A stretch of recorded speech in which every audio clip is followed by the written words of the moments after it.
I couldn't help at one point in my discussions privately with General Secretary Gorbachev, when you stop to think that we're all God's children, wherever we may live in the world, I couldn't help but say to him, just think how easy his task and mine might be in these meetings that we held if suddenly there was a threat to this world from some other species, from another planet, outside in the universe. We'd forget all the little local differences that we have between our countries, and we would find out once and for all that we really are all human beings here on this earth together. Well, I don't suppose we can wait for some alien race to come down and threaten us, but I think that between us, we can bring about that realization. In our obsession with antagonisms of the moment, we often forget how much unites all the members of humanity. Perhaps we need some outside universal threat to make us recognize this common bound. I occasionally think how quickly our differences worldwide would vanish if we were facing an alien threat from outside this world. And yet, I ask you, is not an alien force already among us? What could be more alien to the universal aspirations of our peoples than war and the threat of war? I think maybe I'd answer it this way. I keep, in my frustration sometimes, you know, actually, if you count some of the things going on in smaller countries and all, there have been about 114 wars since World War II. But I've often wondered, what if all of us in the world discovered that we were threatened by a power from outer space, from another planet? Wouldn't we all of a sudden find that we didn't have any differences between us at all? We were all human beings, citizens of the world, and wouldn't we come together to fight that particular threat? I couldn't help but one. How's everybody doing this morning? I see Brother Bajor already going. I'm laughing. I'm having some fun. I know this is one of his favorite topics. It's mine too. It's mine too. But I don't want people to be confused. I don't. I posted something yesterday and people were like, oh my God, you know, he wants an alien attack. No, I don't. I didn't say I wanted no alien attack. I didn't even say the aliens were attacking. I didn't even say if I believed in aliens. I simply said that, did you hear the president? Did y'all listen to the president? The president just basically said, wouldn't it be interesting if the human race were smart enough to understand that bad things happen? Maybe, perhaps, possibly, it would be a wise thing to prepare for the bad times. And that really is my thing I was thinking about this morning. I just thought, you know what? It would be nice if the aliens showed up. Not if they did all this. I'm not interested. Yeah, that's bad. That doesn't end up good for us. This was from that movie. I forgot the name of the movie. I have to post the trailer, make sure I give them credit. It was a great movie. I have to give it a little bit of a review, but it was the realest alien invasion movie I've ever seen. If aliens actually show up, there's not going to be a fight. There's not going to be a mobilization of the military. There's not going to be tanks and bombs and getting everybody together. We got to come together, y'all. We got to fight the aliens. We got to fight. We're going to make it. We're going to live. It's not going to go that way. The aliens show up. It's going to be, it's kind of like, you know how they say when World War III starts, just the lights are going to go out. It's not going to be no Twitter post. It's not going to, I know y'all watching Twitter. Oh, what are you going to say next? No, it's not going to be a Twitter post. It's not going to be any message going out. The universal broadcast system, what is that? The broadcast system will let you know, beep, we're letting you know World War III is starting. None of that's going to happen. All you're going to be sitting there and the lights going, honey, the lights went out. You think this is a brownout? And that because World War III is not going to be what you think. It will be fought on your doorstep. That, unfortunately, is how it's going to go. They're going to shut the power off. The aliens show up, it's not going to be a fight. That's why I hope they show up and they just want to get us to act right. You know how, like being a parent, I don't like to spank my kids. I'm not a spanker. I'm a scarer. Like, I understand the CIA and then, when it comes the Spence Knots and the KGB and 007. See, fear is where the power is. Fear is the power. Like, if you think about the left and the right and the conservatives, Republicans, all the little different divisional groups all over the world, crazy, acting stupid. The reason they're in their little groups is because they're scared to death. They get them to be scared of something, and then get them to do something. So I think we should be scared. I think the aliens, if y'all love us, aliens, y'all listening? Anybody listening? Hey, Meebach. Peabach.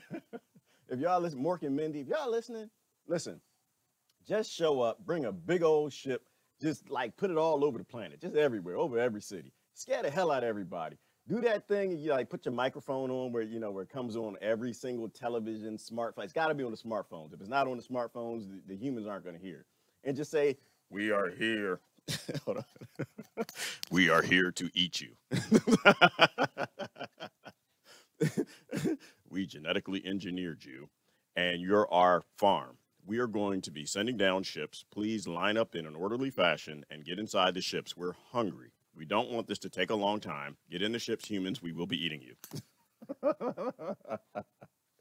And let everybody scream and run. People run around and, I don't want to be a Democrat. I don't want to be a Republican. No, I'm not black anymore. I'm not Chinese. I just want to be a human. Can we get together, y'all? Can we fight the aliens? And at nighttime, they all just fly away. Just fly away. Sometimes I think you need a good scare. That's why I scare my kids. I try to be a tough guy. They know me now. They're too old. They just look at me like, oh, Dad ain't gonna do nothing. Dad a punk. Dad a punk. Dad bluffing. Dad ain't gonna do that. I told my kids, I said, you know what, listen.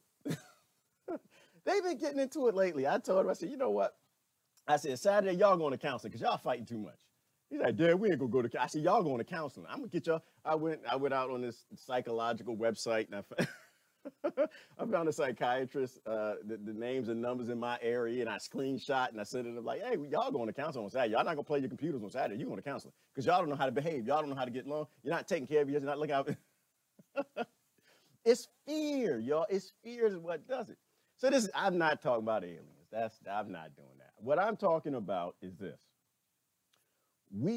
Should we be doomsday prepping? This is a question I have. Doomsday Prepping, the show came on, I think it was National Geographic, and what was that? I think I got a picture of this show. Came on National Geographic. I had to give them credit. This was a great show. And the kids and I watched it, and we loved it. Oh, my goodness. We laughed and had fun, and towards the end, we wasn't laughing as much. The zombie apocalypse people were preparing for. But my question is, should we be doomsday prepping? And I'm wondering, do we live on Doomsday Planet? That's my question. Doomsday prepping, I have no issue with. I have no issue with getting together and, making sure we got the food and the seeds, we can grow food.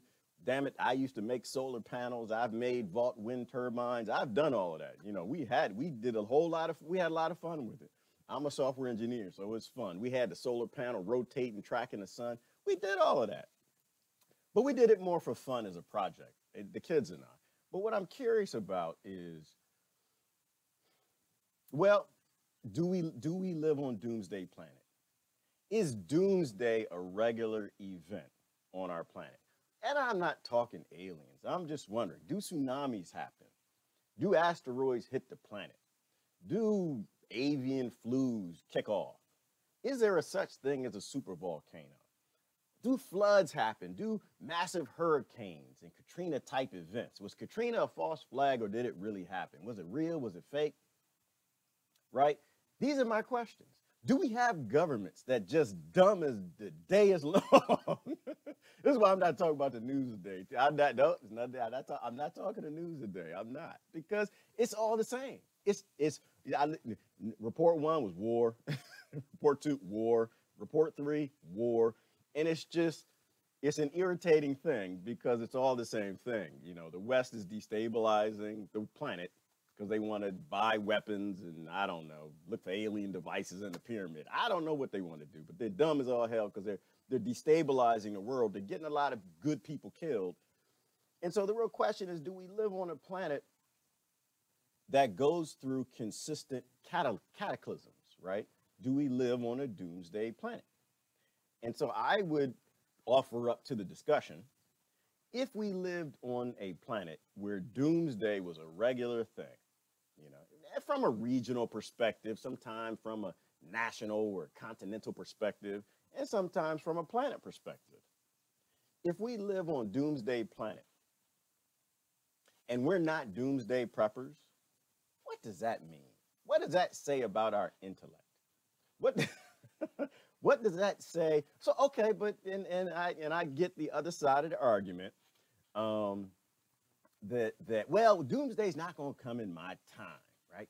Doomsday going to be 100 years away. Doomsday could be 1,000,000 years away. It's not going to come in my time. And I get that argument. I understand that. But the question would be then, are you more important than your kids? Are you more important than the next generation after them? Are you more important than your great-great-grandkids? You know, the funny thing about the show came out and everybody laughed and all the jokes and the memes, doomsday prep and all that stuff. But they made them seem like they're crazy, right? Like, okay, some of them was a little, some of them were a little out there, but they made them seem crazy. And anytime like there's like this mainstream push to make something that looks like it's a little wise, it's a little fringe, you're pushing it sometimes a little bit, but anytime they make something that my ancestors did look stupid, then I start to think, wait a minute, well, there might be something here, right? Because they always, anytime you tell me to look left, you're robbing right. This is how governments work. This is what they do, and this is what the mainstream does. And so, and then when you look at the governments around the world, they're the biggest doomsday preppers on the planet. They've been prepping for doomsday since World War I, probably before that. I mean, we've been finding, what are the caves in Europe that they found? The caves that 11 stories deep that they found, that people just made these massive cave systems preparing for this doomsday, put the big stone door in front of it, on continents all over the planet. You know, what are the pyramids? You know, now we know that thousands of pyramids all over the planet. Were they some sort of doomsday structure where people hide? And I know y'all say, it's a power system, it's a power system. I know, just, but it's a question. You know, if we look back at the ancients, they were preparing for doomsday. If we look at most of our parents' generation, they all had these things called pantries, right? Most of them, some of them had food cellars, right? They always had a lot of extra food. They always were prepared. And I'm not pushing the doomsday prepper discussion in terms of go out and get some guns and whatever, because I don't think people think about these things in a very logical way. Oh, thank you. Oh, you know what? Oh, somebody just said Gobekli Tepe. Yeah, I'm gonna talk about Gobekli Tepe a little bit too, because that, Rebecca, that is a great doomsday location, right? Because this is it's a site that they found out they would make these massive megaliths. They stopped hunting, getting food and water and stuff. They told the tribe, listen, y'all, we're not gonna eat this year. We're gonna build massive stone structures. Y'all, we're gonna have to starve for a little bit because this is important. So magically, hunter-gatherers, for some reason nobody knows, just started building these massive stone structures and carving, ding, ding, ding, pictures of dinosaurs and all types of animals and stuff in them. But, and then they covered the site up, which is one of the crazy things that I don't know that we've seen before in terms of alt archaeology. I'm not saying archaeology. I think they lied too much in the mainstream, but you know, the site was completely covered up. Why would they invest all of this time making this massive, massive site and then covering the whole thing up? Hey, maybe I have to pull up a picture of Gobekli Tepe. And so they wanted to preserve the site, which is what even the mainstream agrees with, is that they wanted to make sure that it wasn't destroyed in some coming cataclysm. It makes an interesting point that hunter-gatherers, y'all think caveman booty scratchers had grass skirts and spears, were smart enough to prepare for some sort of cataclysm that was coming. And it did, right? You had the Ice Age, you had the floods and all the crazy stuff, Gilgamesh, Noah, whatever, all the cultures that talked about all the floods and the geological evidence, but the site was completely preserved. So we know that in the past, our ancients were doomsday preppers. We know that most of our grandparents and our parents always prepared for bad times. Call it doomsday, bad time, whatever you want to call it. We know a lot of people were prepared during Katrina. Unfortunately, my goodness. And you had the grandma with the gun. And it's not fun. This one's not funny. It's not funny because it's crazy. But she was prepared. They were looting, robbing, and stealing. She had her gun like, baby, you ain't looting. You ain't stealing nothing here. All you're going to steal at my door is some lead, you know. And then the police came in the door and tackled her and roughed her up and took her gun away. You know, the crazy, dumb stuff our government does. But there are people who are prepared, and then there are people who aren't prepared. And so I think we do live on Doomsday Planet. And I think these cataclysms always come. And I think that the people who aren't prepared for bad times, because the bad times, whether the power goes out, Flint, Michigan ain't got no water, you know, whatever it is, if you're not prepared for these times, if you, the lady in the middle, she's getting some milk, you know, she's just doing some shopping while everyone else is like getting ready. Are we not heading up to some bad times, right? If all the international news is all war, it's all war, y'all, all of it. I can't get away from it. I go to Al Jazeera and RT and everywhere else.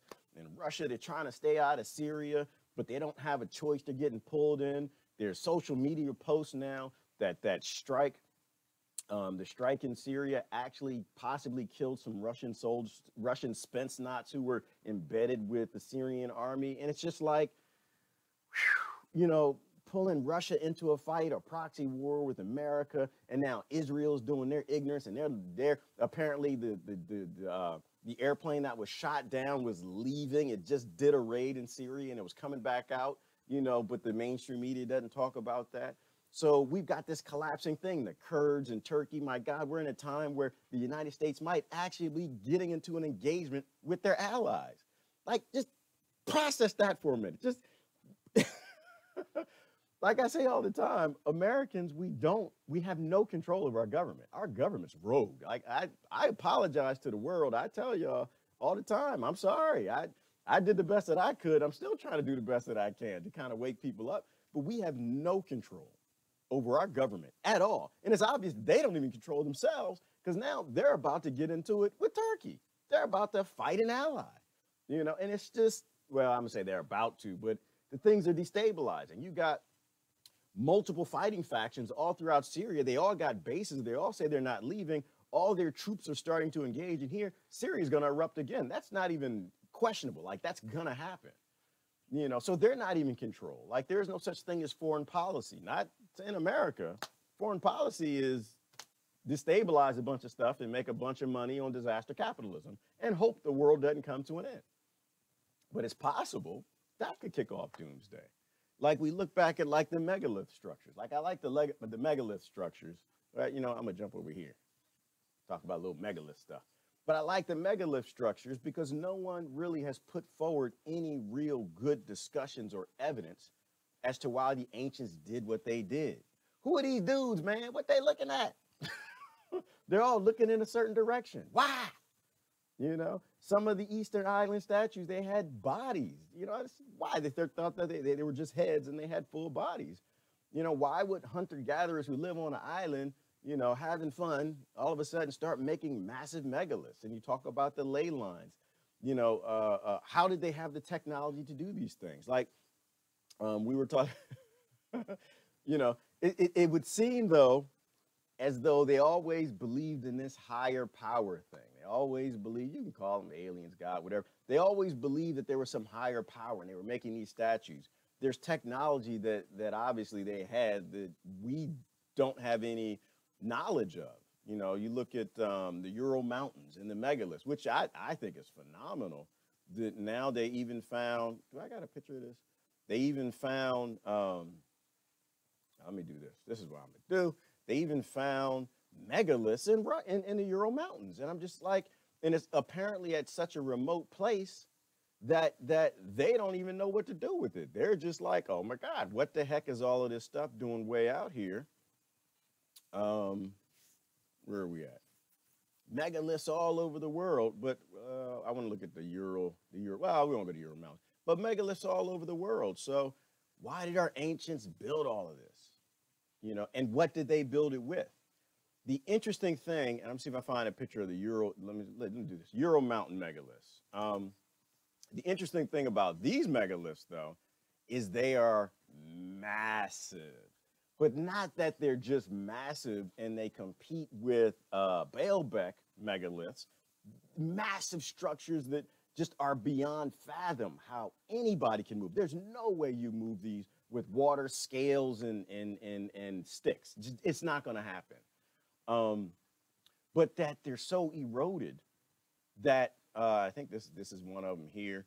They're so eroded that they've been there for a very long time, an insanely long time. So you're starting to get into discussions of these massive megalith structures that we don't even know why people carved them, how they carved them, but that they actually are eroded to a point where you can't even tell what it is. Like you go to Egypt and you go to places in the Middle East, you can kind of tell what they are. Some of these things you can't even, you can tell that they're cut because you can see the cuts. They're not natural, that they were cut. You know, somebody cut them, but they've been there for so long that they've eroded to a point that indicates that they've been there for hundreds of thousands, if not millions of years. How many times have we lived through Doomsday? How many times have we gone extinct? I think about the doors. Like there are always these doors in all of these structures, and like Chichen Itza in different places, they built these. Like here's a doorway right here. They built these doors, and I sit here and I wonder sometimes. And a lot of them are doorways to nothing. They just made doorways to make a doorway, and it's like, what were they trying to escape, or who was coming here? So I don't know. There are a lot of doomsday theories. There's a whole lot you can get back into. But I don't want to get off a topic. The topic simply is this, is that if doomsdays are always coming to this planet, why is it crazy to be prepared for bad times, right? If bad times are always coming, why is it crazy for people to be prepared for bad times? And this isn't a, you know, when people start talking doomsday prepper, hold on, they always start, you know, thinking about this type of stuff, right? They always start, oh, nope, that's not that one. That's the, you know what? But that's kind of funny, though. You know what that is? It's a fan. Because this is one of the things they talk about. So the fan is going, and it hits the fan. And it's a good demonstration, right? So if it always hits the fan, you see the little chocolate things right here, you can't see it, flies, it hits the fan. Everybody just trying to do the work. Everybody, you know, they're in the office just working. They're trying to make the money, buy some cars, buy some houses, prepare for, you know, get the kids to get ready to go to school, and everyone's just kind of doing their TPS reports, not paying attention. All of a sudden, it hits the fan. And there will be people who will be ready for it hitting the fan, and there are people who just get it in the face. I thought that was a good little graphic. I was kind of laughing about that. But if we live on a planet where it is always hitting the fan, what was the tsunami that happened in Sri Lanka, right? How many people died? You know, if we're not prepared for it. And so, you know, I know y'all thought I was going off to aliens. I wasn't going off to aliens. I was going off to a place of, if we're not ready for whatever happens, if we're so busy bombing and killing people all over the planet, if we're so busy fighting for, like I got into this good discussion on the thread the other day. We were talking about money.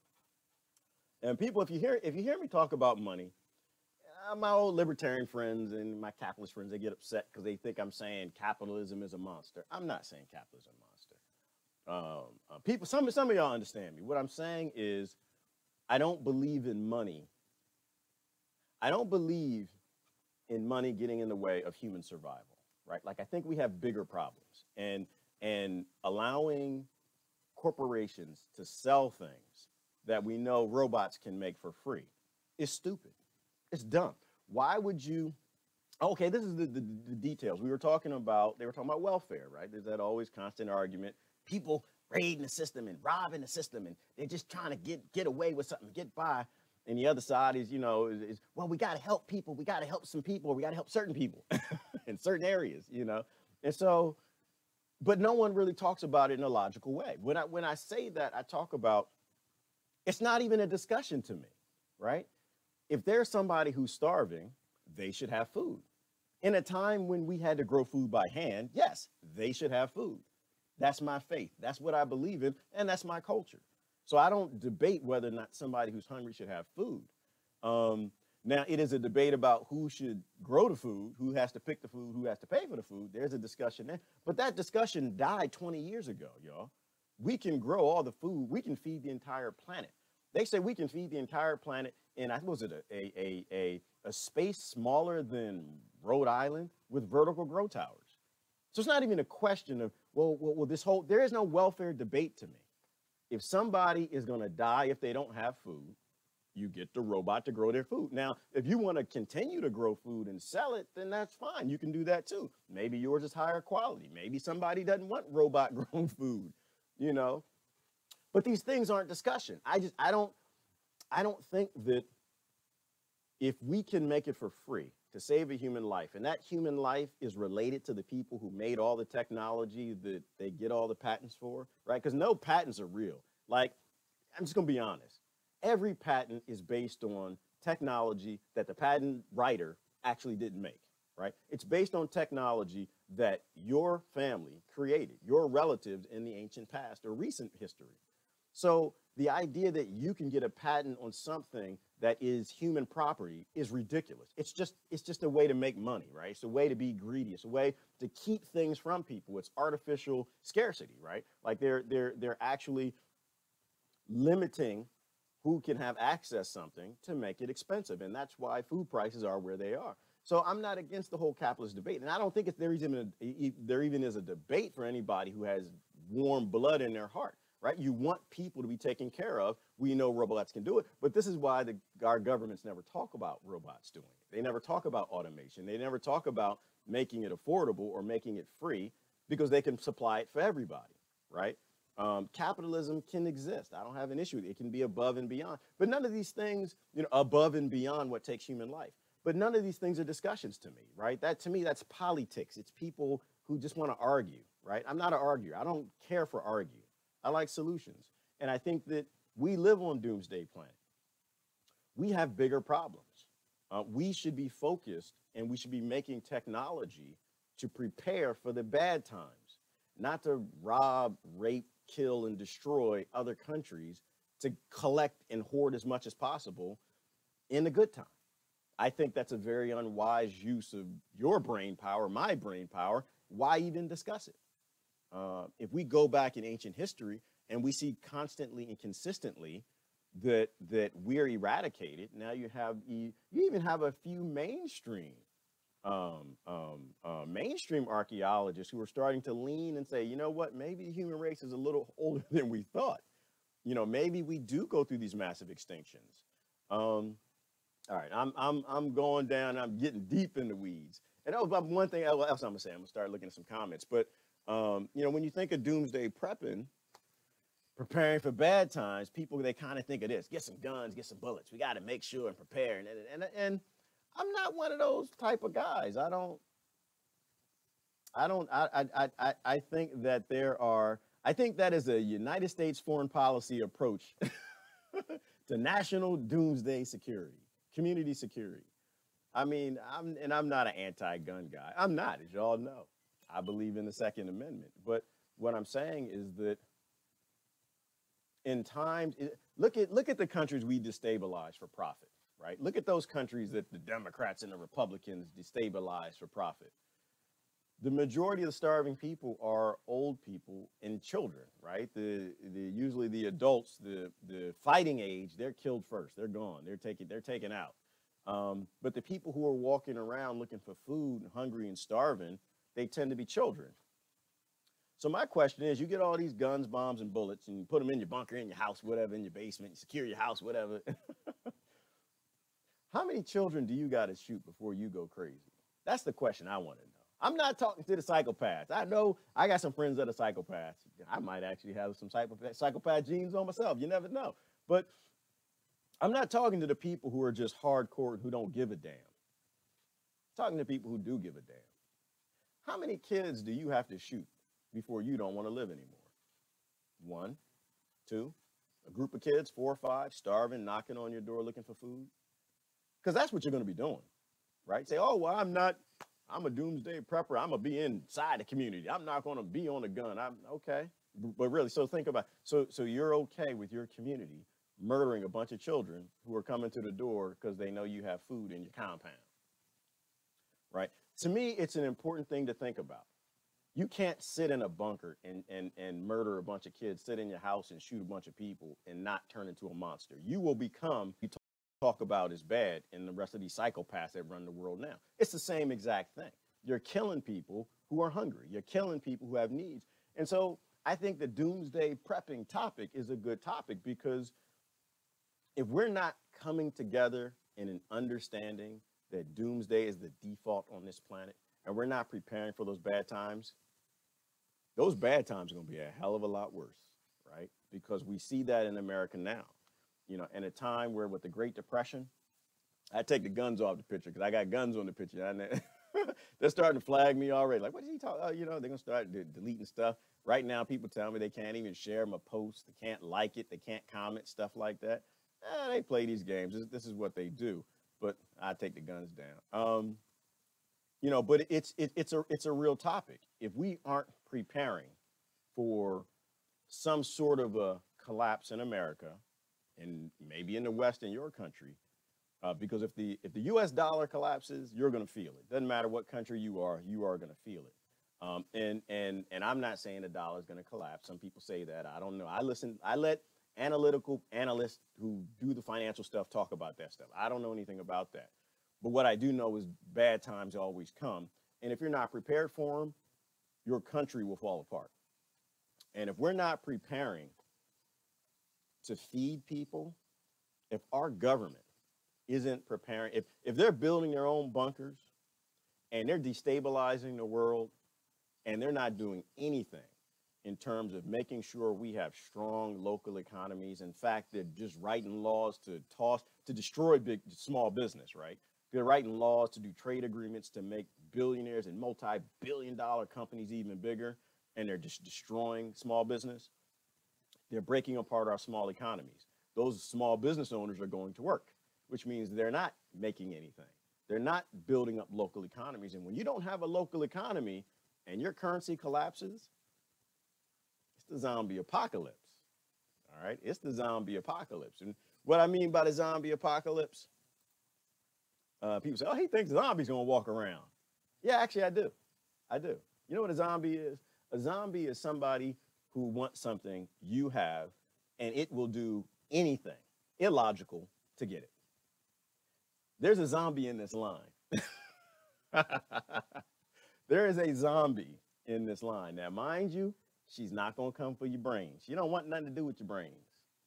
She'll come for your water. She'll come for your food. All these kids who will be walking around in times of starvation, all of it like in Yemen right now, you know, there will be zombies. And when you're starving, when you don't have any food in your belly, when you got, like we talk about the sweetest pastor of the kindest church, what they will do to feed their children, it's immense. And so this is why I'm not really interested in political discussions, and I really don't engage in them, because neither side ever talks about a solution, and neither side actually is thinking about what's important. And what's important is that we are prepared for anything, whatever comes, and that's not what's happening. You have two sides who are fighting over different things, and well, in our country anyway, who neither side ever gets it, but all they do is they empower this 1% of a 1% to do more hoarding, to collect more wealth around the world. So they are prepared while you're not preparing anything. I know it's Valentine's Day. Happy Valentine's Day, y'all. I know you guys gonna talk. I was going to talk about some Valentine's Day and some love. No, that's right. There'll be plenty of that. You know what my love is? My love on Valentine's Day Uh, Yemen, will you be my Valentine? Right?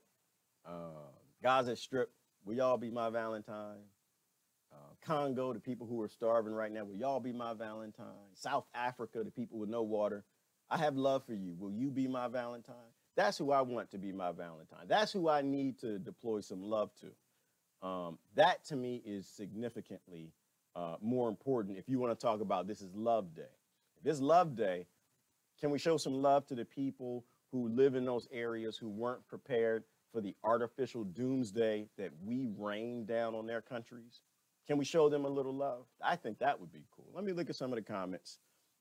I'm down in the weeds. That's what I just don't think that we talk about what's important. I think that people talk about what's divisive and what's fun for them, or, you know, something to get back at the other side. And we're not thinking about cataclysm and civilizations collapsing and currencies collapsing.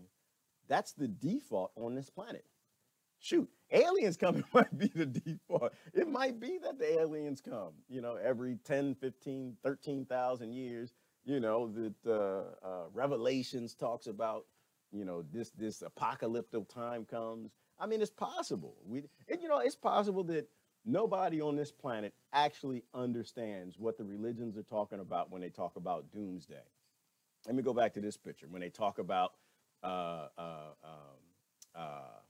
the angels and the demons being released from heaven or hell, or Satan being unleashed. We really don't know who Satan is, what they're talking about. People assume, oh, hell is down under the earth and it's hot, you know.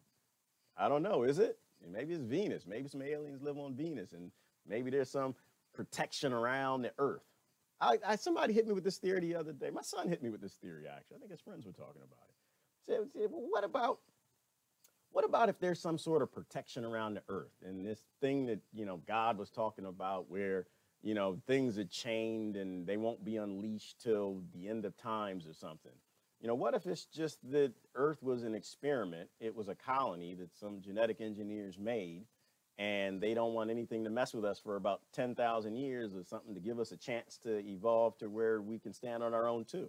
Like that thing, God, alien, whatever it is acting like our father, and it's protecting the Earth. And after 10, 15, 13,000 years, what everybody talked about, the Mayans and the Incans and the Christians and the Muslims and I think even in the Sanskrit text, that bad times, this apocalyptic time will come, because it always comes. And the only thing that survives these apocalypses are big, massive stone megaliths. Maybe that's why they built the pyramids. Maybe it was just a hint. Maybe they were trying to tell us from way back then that bad times always come. Maybe they were trying to show us that, you know what, we're not the only game in town. There's always something that happens and we go extinct. You know, maybe the ancients were trying to, maybe they did a lot of this just to pass down to us structures that might actually make it. I don't know. Something I'm thinking about. Brother Mark talked about an ancient site in Turkey. Yes, Mark, there is. You're right. I forgot the name of it. There's Göbekli Tepe, which is unfortunately in southern Turkey near the fighting, which is what's going on with Syria down at by the border, where they're fighting with the Turks and the Kurds. But then there's also, they said there's a site in Göbekli Tepe. It's a site that's only not even half uncovered. But they say that they uncovered three of the temples, and they're supposed to be like 12 or something. So we don't even know what's there. You know, they covered these things up. And that's the unfortunate thing. A lot of these wars are happening in zones where we have connections going back to our ancients, which I think is huge in terms of we shouldn't be destroying these sites. We shouldn't let war be destroying these sites, but we should be researching the sites to find out, well, what are all these drawings and hieroglyphs and like the Sumerian tablets, like what are they really trying to tell us? What were they trying to leave to us? Look at this. This is one of the ones for the, I think this is Peru. Like, look at the cuts on that stone. You know, if I couldn't make a statue, you know, I couldn't make a big, massive megalith, And I'm not saying aliens didn't make the megaliths. Like I said, I have friends who believe all kind of things, and I'm good with all their theories. But if I had a technology just to show y'all in the future, we got some technology, and I'm going to die because we always die. The volcano always goes off and kills us. But I'm going to just cut this stone just to show you this is not natural. That before the next generation got here, we had high technology, or we interfaced with another species, or don't get lost in the modern day 1% lies. We had kings and lords back in our day, going back, say I was an ancient Incan or Mayan or something, and I wanted to just get a message forward to the next generations. Don't trust the elites. The elites are building some caves. The elites are building pyramids they're going to go hide in, and they're making us build those pyramids, and they're not going to let us in, right? Sounds kind of like today. The elites building all their bunkers. They're going to go hide. The 1% are going to work paying their tax, or the 99% are going to work paying their taxes, and they're not going to let you in. What if we keep repeating the same thing? What if history is constantly repeating itself, but we're too blockheaded to get the message? We're too blockheaded to fight with other people who are of the 99%. We're too blockheaded to know that we live on Doomsday Planet. And life, multicellular organisms, they don't get to live here for a long time. They get to live here for a couple million years until that sun expands and takes the planet back. But in the meantime, or makes it molten, but in the meantime, we go through these, rises and falls, and collapsing back because greed. What if greed is a pre-existing human condition where we always get to this point where there's some Democrats and Republicans? There's an America and a Rome and the Huns and all these empires, the Prussians. What if we always in Britain? What if we always get to this place where because of greed and fear, we're constantly supporting people who don't have our best interest at heart? So I don't know. That's kind of what I was thinking this morning. I was thinking of love and passing the love forward. Check this one out. Love and passing the love forward and to the next generations, instead of always thinking about ourselves, preparing ourselves, collecting with our greed what we can get this generation, instead of looking at that 0.01% and what they're up to. Like, look at this structure. I don't even know what in the heck could that even be for? Like, they went and they made all of these cuts all over it. And it's obviously just beyond eroded, but it's ridiculous. Like, what in the heck? And look at this one. I don't know. It's like, if you ever go and look up Megalith, there's a good site, brother passed me, I forgot his name. Megalith.co.uk. They have a whole bunch of megalith pictures, which is off the hook. But I don't know. I think maybe it is that greed is a pre-existing human condition, and it's why we never get but so far in civilization. Patricia, what are you saying?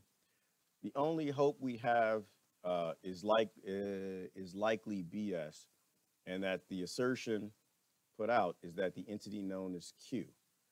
Oh, cross your fingers. Oh no, I lost the comment. I'm sorry. The comments, they flew by too fast. You know what? And I see the stuff that Q puts out, and I never know what to believe, to be honest with you, Patricia. Like, I know that I live in a time of lies, and everything is constantly a lie. But when everything's a lie, I think that we can't stick to one theory. Definitely not the theory of people who are always in power, but we have to look at all theories and process what makes the most sense. Crystal's talking about meteors and solar flares. Yeah, meteors and solar flares happen all the time. They've been happening since the beginning of time. What was the solar flare that happened? It was in 1918 when there was a solar flare and it blacked out the majority of the United States in a blackout. You guys, if that happened today, we all gonna die? Well, I'm not gonna die. I got somewhere to go. I'm sorry. I don't talk about doomsday prepping necessarily. I talk about my ancestors said bad things happen, so you always make sure you got some place to go and have some food. I have a place to go, and I have some food. So no, I'm gonna be fine. But I don't know if I'm gonna be fine, but the power goes out. Really, it doesn't have to be World War III. We can have a solar flare today. And what are you going to do if the power's out for 3 months? Like, and back in 1918, people knew how to grow food. They had carts. They didn't need electricity. They knew how to make candles. How many people you know how to make candles today? You know, think about that. So I read the Indigenous got back. Oh, I read the Indigenous got back rule of the island. Oh, Easter Island. I don't know. I don't know. I mean, I think that's definitely one of the islands to inspect. Like, and I think that like this is where we deploy our resources. Like we go and we deploy them to look at these sites, not destroy them, but look at them and figure them out. They're talking about all the sites that were actually covered up by reservoirs. So by damming structures, we actually have been covering up sites. There's one in Turkey, actually.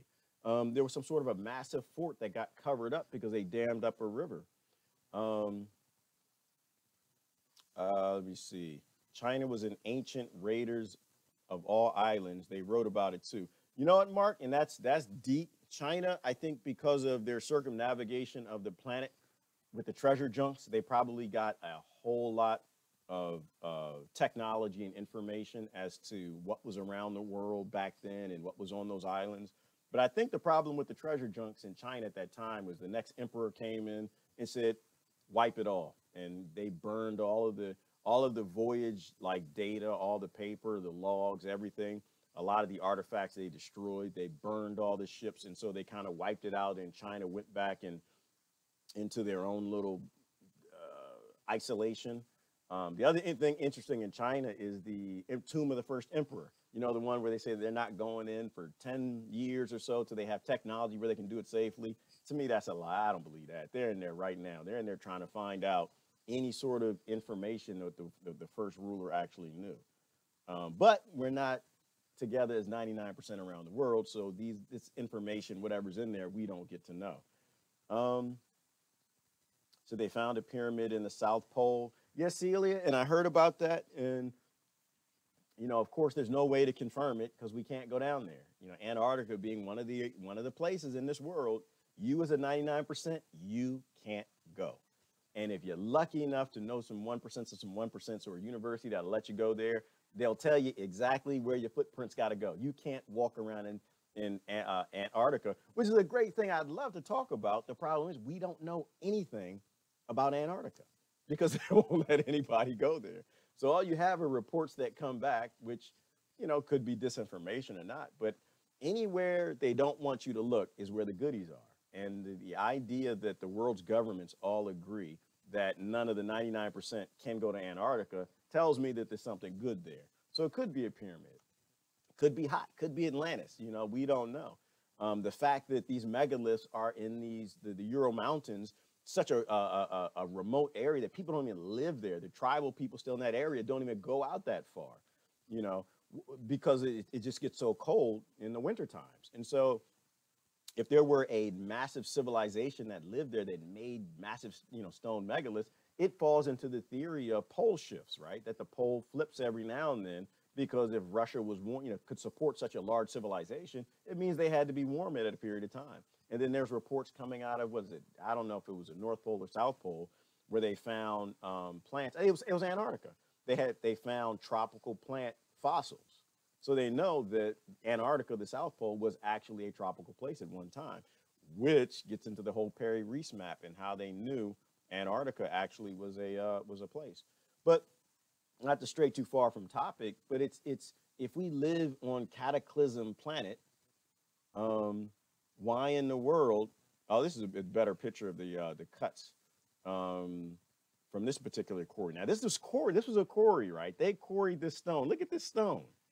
You gonna tell me that they took a stone and a chisel and a hammer and a chisel, and they actually made that cut into the side of that quarry and just took out a block?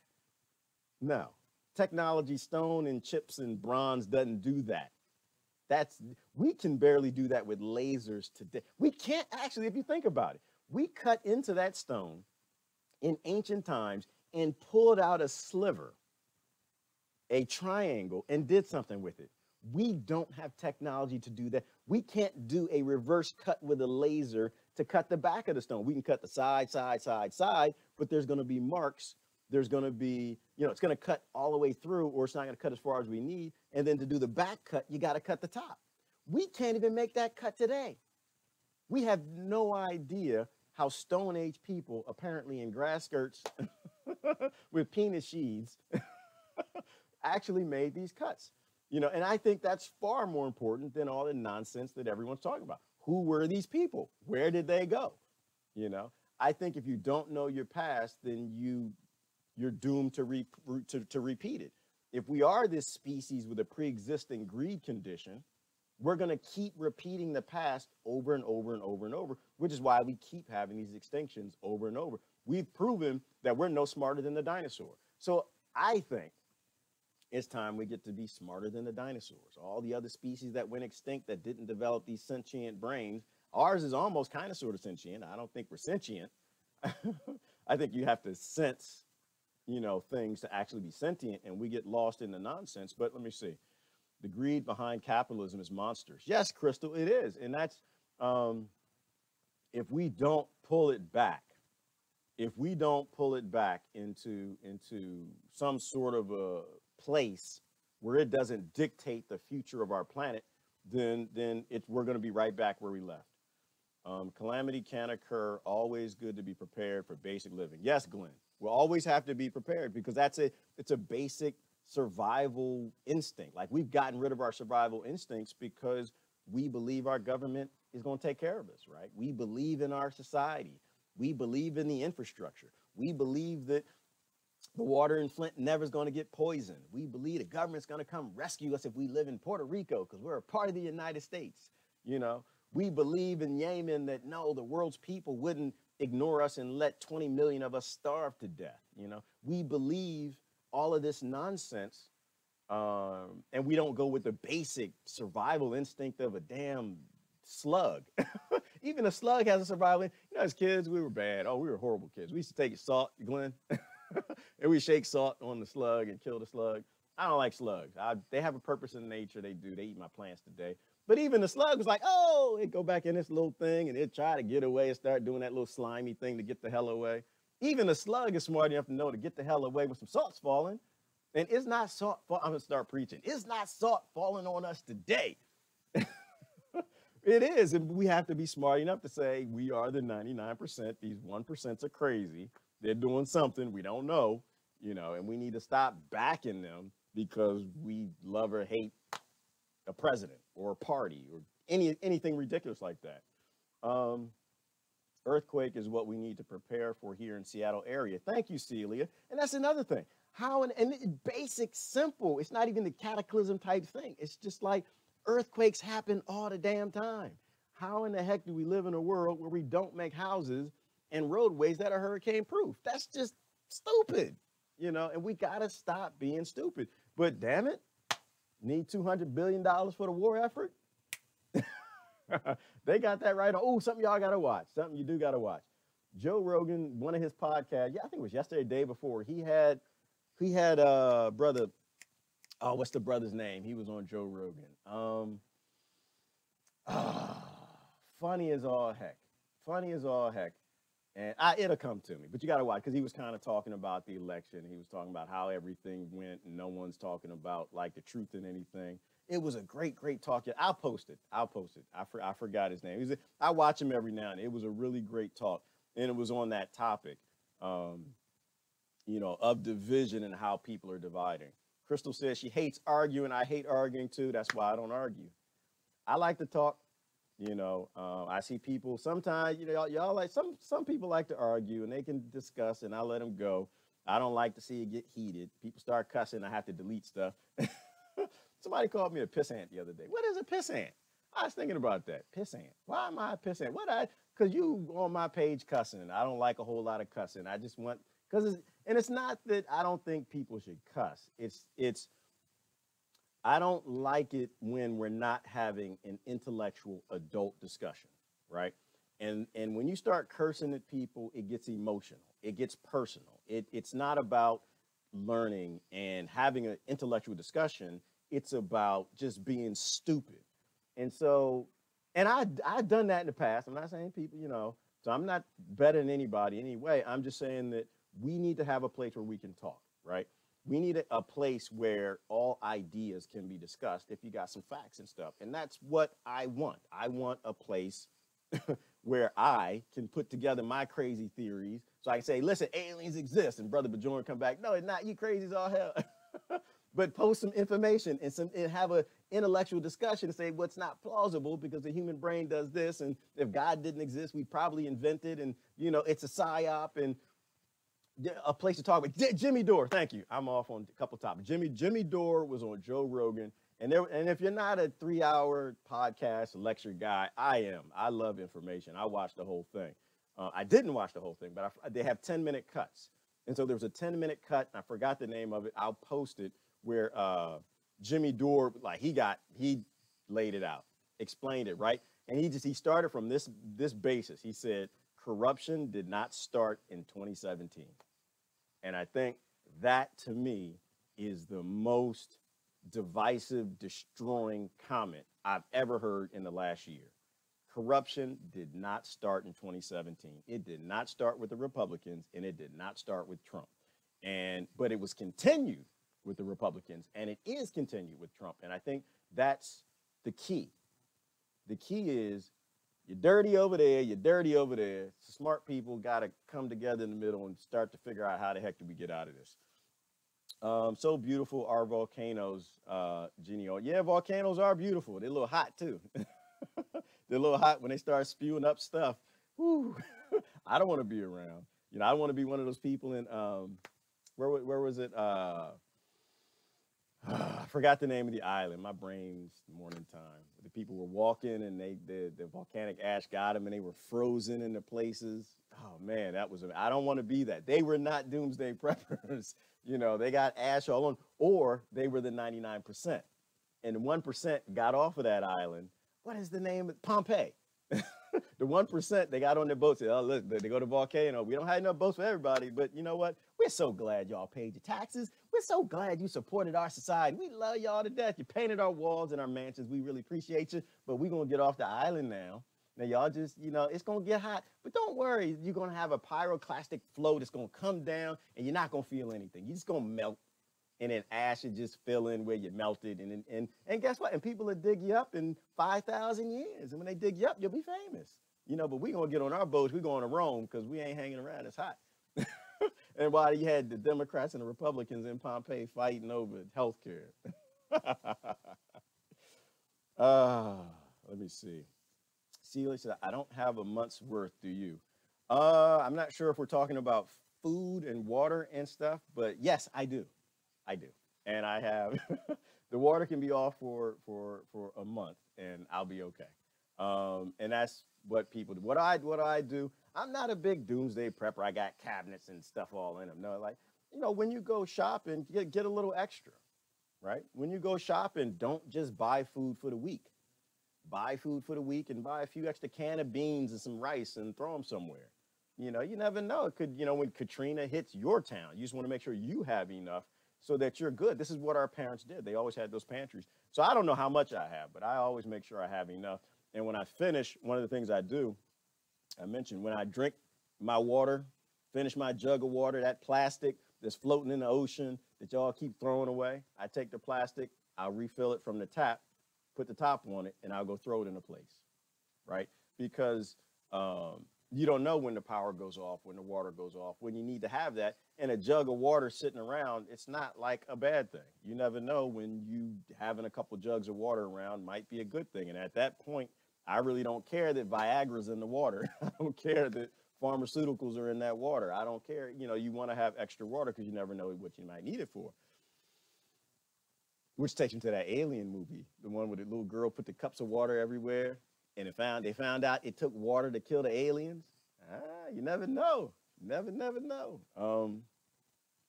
Let me see. What else we got? Oh, you shared. Thank you, Brother Joe. Welcome to the discussion. I'm glad. Oh, you know, I'm going to try something. I've seen people do this funky thing. Economies won't survive doomsday either. That's awesome, Rebecca. I think if I hit that button, can I make the comment show on the screen? No, I can't do it. It didn't work. I tried to pin your comment. But yeah, economies won't survive. Well, the economies aren't made to survive doomsday, right? We don't we don't we don't deploy in our economies or even our societies even consideration for doomsday prepping other than the 1%, right? The ruling elites, they take that money, they build the bunkers, our tax dollars build these massive, massive bunkers that I've got friends. Oh man, I had a buddy. He told me he actually had to do some work in one of these bunkers. It was a government structure. And he said he basically got on the elevator and he went down for something like a minute and a half or 2 minutes in the elevator. It was just going down and down and down and down and down. So many levels, you know. So, but the economies, our societies, for most of us, like in America, we don't run our government. We don't tell them what to do. They tell us what to do. And because that's the case, of course, there's no preparation for, you know, for us. All the preparation is for them. They will be fine. They'll go underground when an asteroid hits or whatever, and they'll come back up 10 years later with the military and whatever they need and say, okay, who left? Okay. You know, 10% is left. Okay, we're good. So yeah, the economy is definitely not prepared for it. Let me see what else we got. More happy Valentine's Day. Thank you. Happy Valentine's Day to everybody. But like I said, happy Valentine's Day to the people who need more love around the world. I know the wifey needs love, y'all, and the hubby needs love, the boyfriend and the girlfriend. They need some love. Mama need love, and daddy need love, and I know. But there are people all around this planet who have no love. And in fact, the very cards that we are writing on to do Valentine's Day in our societies and the money we bought it with is built on the lack of love in those other countries. That's why I like to focus on human rights. I don't, not too much into cheering our current setup. Hold on, let me see what else we got. I don't even know how to use this thing. This thing changes so much.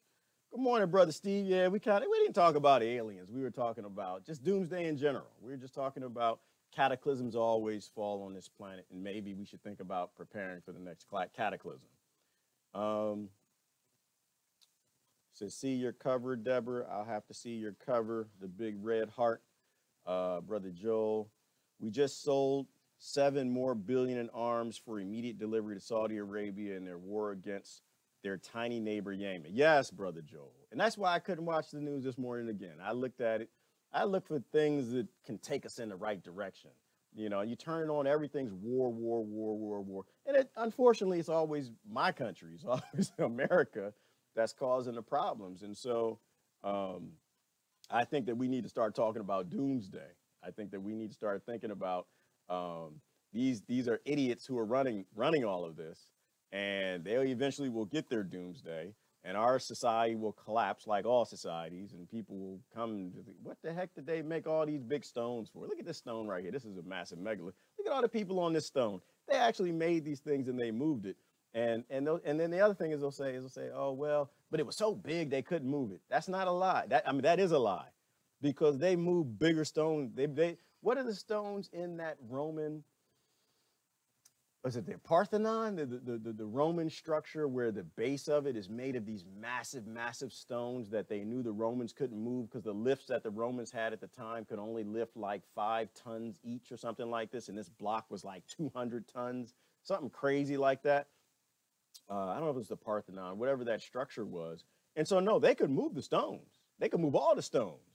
The challenge was something happened. They didn't get to finish. It's like Pompeii, they were frozen. You know, they were in the middle of making a structure, making these stones and moving them. And all of a sudden, some cataclysm came. And it's like, we have to think about these things, and we have to look back. You think about, was it the mammoth? They found the mammoth, and they found herds of mammoth with food still in their mouth and frozen, right? They literally froze and died in a very quick, short period of time. And that fed into the whole pole shift theory, that the poles shifted and these just immense amounts of cold air were dumped out of out of space and froze just herds and herds of animals who all died where they stood, you know. So things happen really, really quickly. And I think that's why a lot of these stone megaliths were just left there. It's not that they couldn't move them. They were busy doing something. They had high technology that we don't have today. And they were just busy laser cutting or doing whatever they're doing, and all of a sudden the asteroid comes. What's up, Brother Harsh? How you doing this morning? The 1% are killing the planet. Yes, Jeannie, they're killing the planet, and they're doing it with our consent. Always, I like to be clear. The 1% are destroying the planet, and they completely do it with our consent. And by our, I mean us as a collective human race, a 99%, don't have to count the 1% because they already agree with the destruction of it. But they're destroying it because nobody's in control of it, and we're not saying anything to stop it. So we're speeding doomsday up. Crystal said, history always repeats itself. It always does, which is why I always like to look back, because if we don't look back and we don't know where we came from, we'll repeat that again. You should learn about Olga, known as Mother Russia. Her story is powerful to me, only in books from the 1880s. It may not be online. Okay, Mark, I'll have to look up Olga. I've not heard of Olga, the Mother Russia. Lots of laughter. Olga said Obama would be the last standing president of the USA. Yeah, Jeannie, but don't they always say that? They said Trump would be the last president. I'm pretty sure somebody somewhere saying Bush was the last president. I know they said Bush was the Antichrist, and they said Obama was the Hitler, and they said, but they're always saying something, you know. But the reality is, if we look at it, it's mostly because they got some good reasons to say it, you know. But we don't stop and think about that. Our memory has to go back better than 8 years, right? We have to look at things from a more encompassing view to understand that each time every side is played against itself. Both sides are played against the middle. Grand solar minimum is more threatening, in my opinion. You know what? I don't know a whole lot about the grand solar minimum, Rebecca. I have to look at that. I see people posting on it, and I assume that means that the sun is going into a different cycle, perhaps, where it's putting off less solar radiation, which I guess that in theory that could affect the plants that grow, that could create solar flares. I don't know. I think in maximum it creates solar flares, but in minimum it reduces what we can grow, so the price of food goes up, which the price of food is going up anyway because we're not automating food. Food is one of these planned obsolescence nonsense type things. What do I do for work, Kelly? That's an X-file, girl. I'm not ready to say that yet. Shh. I'll say this. I pick cotton like everybody else. When I left corporate America, I realized that I don't want to pick cotton in the hot sun. And so I found a bush. So I get a little bit of shade in the day, girl. I pick my cotton. I'm picking cotton like everybody else.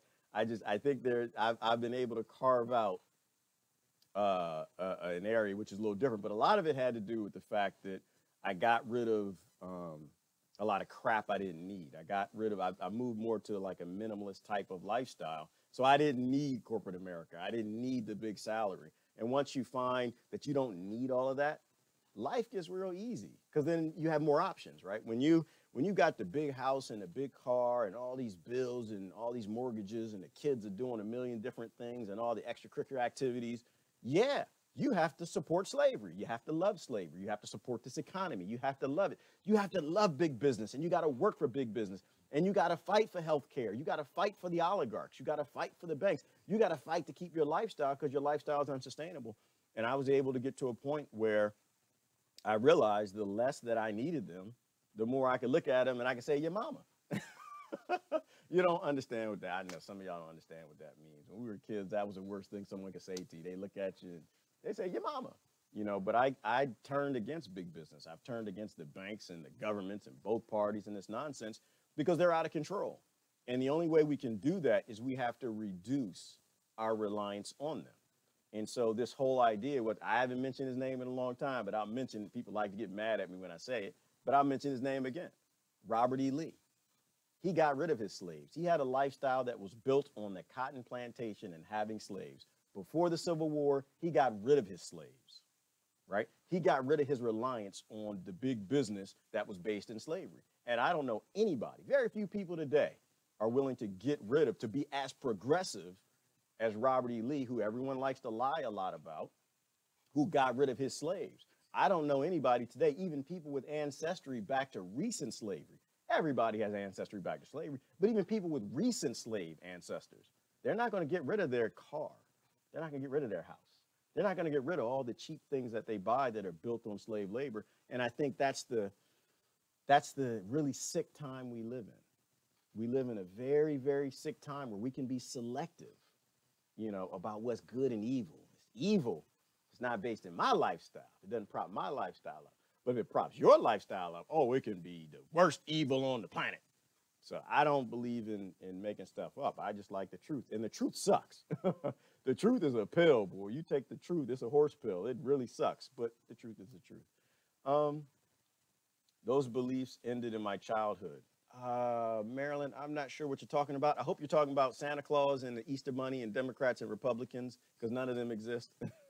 So they're all figments of our imagination, figments of our division. All right, Kelly, I have to check my messages. Thank you. Let me get down to the bottom. Yes, Jimmy Dore. Y'all should check out Joe Rogan's talk with Jimmy Dore. Dropped a lot of truth bombs in it. Last couple comments, and I'm going to jump out of here.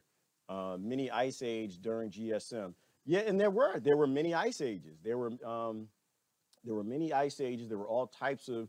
The more they do studies into the ice cores and geology, they're realizing this planet is not stable. There is nothing stable about this rock. We lucked up. And if we don't stop fighting over these little, all this greedy type stuff that we're doing, lost in our own little worlds. Where's that picture at? Let me go back. Lost in our own little worlds, and we don't start preparing for what we know is inevitable, right? Because this isn't a question of, is doomsday coming? Doomsday always comes. Doomsday is here now all over the planet in different places, different countries and regions. Artificial doomsday, And so maybe we should get to a point where we're smart enough, we have enough love in our heart where we stop embracing artificial doomsday on other human beings. Maybe it's not a good idea. Maybe we should start preparing for doomsday. Maybe we should realize that we are a very fragile species with a very fragile civilization living on a planet that doesn't give a damn if you prepare or not. And it could care less about fragile life. Its job, if there's a mother nature, if there's a God, if it's microbiology, if it's alien genetic engineers, whatever it is, it always likes to hit the reset button. That's what it does. It does best. It's reset, reset, reset. It constantly brings cataclysms where we all die. And so I think that might be a little more important to focus on what comes after us and stop consistently and constantly always focusing on us. So I think we should be doomsday preppers because we live on a planet where doomsday is the default. Anyway, that's what I'm thinking about this morning. Thank y'all for hanging out. Love y'all to death. Have a good day. Bye-bye. Happy Valentine's Day. Spread the love.